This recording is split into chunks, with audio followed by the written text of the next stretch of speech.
this segment, we will be exploring the ways in which social media affects the lives of teenagers. Websites like Facebook and Twitter have become so popular that they've replaced face-to-face interaction. A conversation between two people can be read easily by a third party with one simple click of a button. Social media has made it painfully easy for us to access information, whether it's ours to know or not. The real question is, are we a generation that can handle being this far out in the open? Or is social media a burden in our lives after all?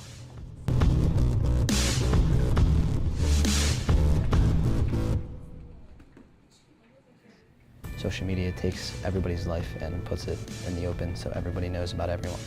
A lot of drama starts there and people interpret things the wrong way. Social media can do that because people get to hide behind it. It kind of messes with your head a little bit. People get upset with things you write and you can't tell how you're taking it. Even though people won't say it hurt their feelings, it does.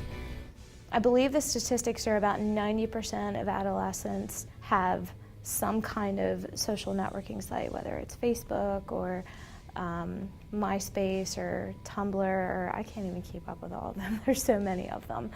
So when you have that many people who are spending anywhere from 2, 3 to 4 hours a day, every day, on a social networking site, that's a lot of images to constantly be bombarded with. Somebody in Collingswood made an anonymous Twitter account called Collingswood Gossip Girl, and since they said a lot of things about me and felt like they were targeting me, I thought I knew who it was, and I never said who I thought it was.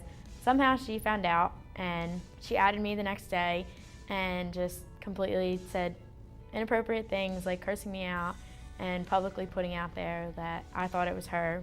There was a fake account made on Twitter, and they talked about Collingswood's business, and I was mentioned a few times, and when I came to school, people mentioned it to my face, and it just got annoying after a week. It was immature for somebody to do. I posted something on MySpace and they misunderstood it, and they commented back and I commented back, and there was this whole like fighting thing that was supposed to happen that I wasn't really into. I didn't want to fight. And then the next day at school, people heard about it and they told them that I wanted to fight. And then later that day, when I wasn't looking, the girl punched me in the face and walked out of the classroom. They decided that it would be funny if they would, for example, like put a screenshot of a text message on Twitter or something to show everybody that I was getting mad when it's not everybody's business. It's just the three of our business, me and my two friends, and nobody needed to know about it. But all of the harassment from the YouTube channel came over to the MySpace and Facebook and all the other social media that I got myself into, and going to school was really hard because they were always making fun of me for whatever I posted, and I really just never wanted to go to school because I never wanted to face everyone. I really feel for adolescents growing up now because so much communication is based off of social networking and social media sites, and they lose so much of developing a relationship with another person when you're just doing it through a keyboard and through an electronic device. I mean, most of our communication, I believe it's 93% of communication is actually nonverbal,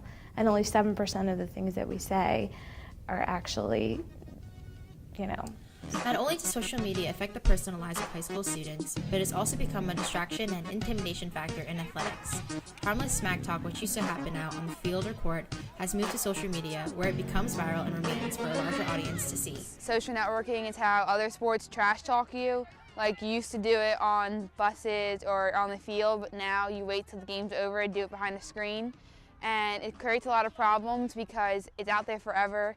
Something you said to them on a field can be forgotten, but when you want to put it on the social networking, it's there forever, and that's how a lot of people in sports now trash talk, because it gets their word across permanently. Some players from different teams just like to talk smack over Twitter and Facebook because I guess they think they're tough over social media, but it really doesn't affect us. It just motivates us to win, and we just work harder through the week so we could prove them wrong. So my advice would be to stop spending so much time online and to look at the people who are right in front of you, the people who you know really care about you. Those are the people that you should be spending the most time with. If you're going to put worth in anybody's opinion, put it in the people who love you and care about you, not people who only see the images that you want to show them through a social networking site.